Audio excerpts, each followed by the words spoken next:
हमारी कोई भी कामना हो, हमारी कोई भी इच्छा हो, अभिलाषा हो, मनोरथ हो, यदि हम उसको भगवान के सामने रख करके और उनके निमित्त तो कुछ करते हैं, हमने जप किया, हमने पाठ किया, हमने स्तोत्र गायन किया, हमने हवन किया, अभिषेक किया, भगवान को प्रसन्न करने के लिए ब्राह्मणों को भोजन कराया, गौ सेवा करी, ये सब निमित्त मात्र।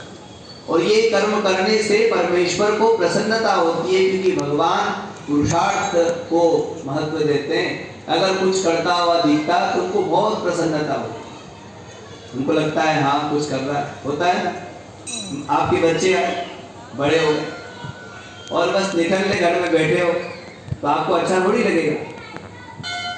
आप उसको समझाओगे नहीं तो कोई प्रयास करोगे, हे भगवान कुछ करे करे, बार बार करोगे कुछ कर कुछ कर, क्योंकि हमको पता है ये करेगा नहीं तो इसका जीवन कैसे संभलेगा।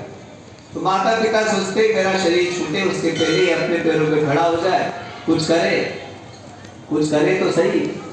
भगवान भी देखते हैं कि मेरी कृपा तो बरस ही रही है, परंतु ये कुछ करे। और जब हम कुछ करते हैं तो प्रसन्न होकर के परमेश्वर फिर दिल खोल करके, मन से प्रसन्न होकर के अनंत गुना बना करके जीव को देते। पर करोगे तो मिलेगा। और उसके लिए भगवान ने 4 प्रकार के भक्त बताए गीता में। आर्तो जिज्ञासुरर्थार्थी ज्ञानी च भरतर्षभ। एक आर्त माने कोई दुखी है, बहुत ही दुखी है, बहुत कष्ट में, और उसके दुखों का निवारण नहीं हो रहा है, कष्टों का निवारण नहीं हो रहा है, तो यदि वो परमेश्वर का आश्रय लेता है, भगवान को प्रसन्न करता है, तो भगवान उसके समस्त कष्टों को, क्लेशों को, दुखों को दूर कर देते हैं। आर्त त्राण है भगवान। आर्त कोई दुखी उनकी शरण में जाए तो उसके दुखों को दूर कर देते हैं। अगर हमको बहुत ही कष्ट है, ये बेलपत्र का वृक्ष होता है, तो बेलपत्र के वृक्ष के नीचे 16 सोमवार तक शाम के समय में सूर्यास्त हो उससे पूर्व चौकी लगा के बैठो और घी के दीपक लगाओ 1-2, और फिर ये जो स्तोत्र है दारिद्र्य दहन शिव स्तोत्र, इसके 21 अथवा 51 पाठ करो। भगवान शंकर की कृपा से आपका जो दारिद्र्य दोष है कुछ ही दिनों में दूर हो जाए। वशिष्ठ जी ने यह प्रयोग किया, बिल्व वृक्ष के नीचे बैठ करके वो भगवान शंकर की आराधना करते थे। किसी के लिए किया उन्होंने, उनकी कृपा हो गई, उसका दुख दूर।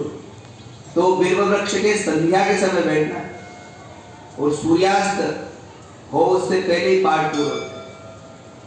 तो 21 पाठ अथवा 51 पाठ ये जो दारिद्र्य दहन शिव स्तोत्र है ना, विश्वेश्वराय नर कारणवतारणाय करणामृताय शशिशेखर धारणाय कर्पूर कांति धवलाय जटाधराय दारिद्र्य दुख दहनाय नमः शिवाय।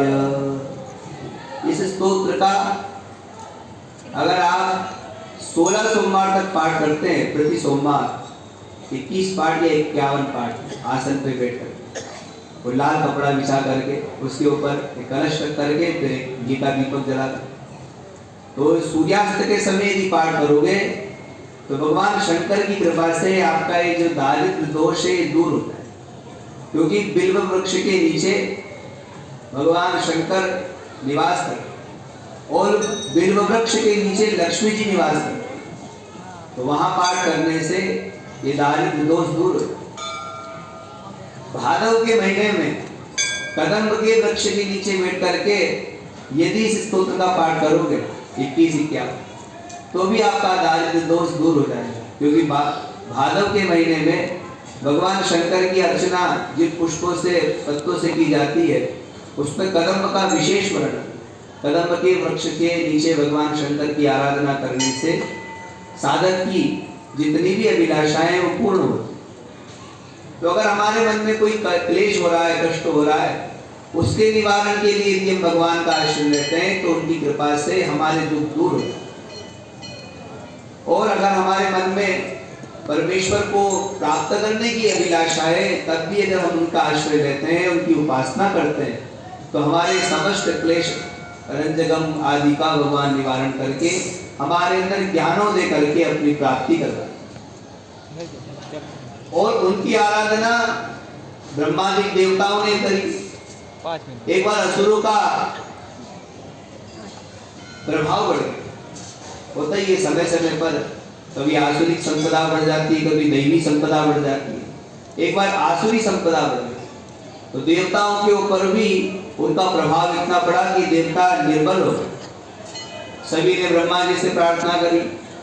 ब्रह्मा जी ने कहा भैया ये तो भगवान विष्णु के पास में चलना पड़ेगा। विष्णु भगवान के पास में गए। उन्होंने कहा भैया अभी तो अपने पास में भी ऐसा कुछ दिख नहीं रहा है जिससे इनका निवारण हो सके, चलो महादेव जी के पास।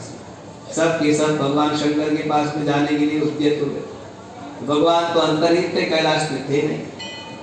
सभी ने भगवान विष्णु से कहा कि आपको ही अब उनको पुकारना पड़ेगा, उनकी आराधना करना पड़ेगी, तभी हमारे समस्त क्लेशों का निवारण हो। उन्होंने कहा ठीक है। तो वेदोक्त विधि से भगवान विष्णु भगवान शिव का पूजन करने लगे। 6 महीने किया। आप तो 1 महीने में आधे घंटे पौने घंटे में काम आपका हो जाता है, और उन्होंने तो 6 महीने किया। अवध्याम शाणमाशिकी 6 महीने की अवधि, 6 महीने तक करते रहे। और नित्य कमल वन में जाना, कमल पुष्पों का चयन करना, पुष्प चयन करते समय भी वो भगवान का मंत्र जपते थे और पुष्प चयन करके लाते, फिर एक एक मंत्र बोलते जाते। और कमल पुत्र कमल पुष्पम शिवार्पणमस्तु भगवान शंकर को चढ़ाते और एक एक मंत्र बोलते चले जाते और एक एक पुष्प चढ़ाते। जैसे भी आप रोज एक एक मंत्र बोल रहे हो तो अपनी वस्तु चढ़ा रहे हो। ह्रीं नमः शिवाय, च नमः शिवाय, फिर एक चढ़ाया, फिर दूसरा। भगवान कमल पुष्प चढ़ा देते और ये होते होते होते 6 महीने। एक दिन भगवान शंकर प्रसन्न हुए। उन्होंने कहा चलो परीक्षा लेनी चाहिए। तो वो परीक्षा लेने के लिए आए। उन्होंने एक पुष्प उसमें से चुरा लिया। अब पुष्प चढ़ा रहे थे, संध्या का समय हो गया, क्योंकि वो सायंकाल की जो पूजा थी सूर्यास्त से पहले हो जाती थी। उसके बाद में फिर भगवान की दूसरी रात्रिकालीन पूजा करते थे। तो वो शाम की पूजा पूरी होने वाली थी। अब चढ़ाया तो 999 नाम हो गए, एक नाम में पुष्प ही नहीं। अब अकेले ही थे वहां तो, और कोई था नहीं, किसको बोलते, क्या भाई ये करते। और कमल के वन में जाकर के पुष्प कैसे तोड़ के लाएंगे, क्योंकि सूर्यास्त के बाद में कुमुदिनी जो है वो बंद हो जाती, तो पुष्प मिलेगा नहीं।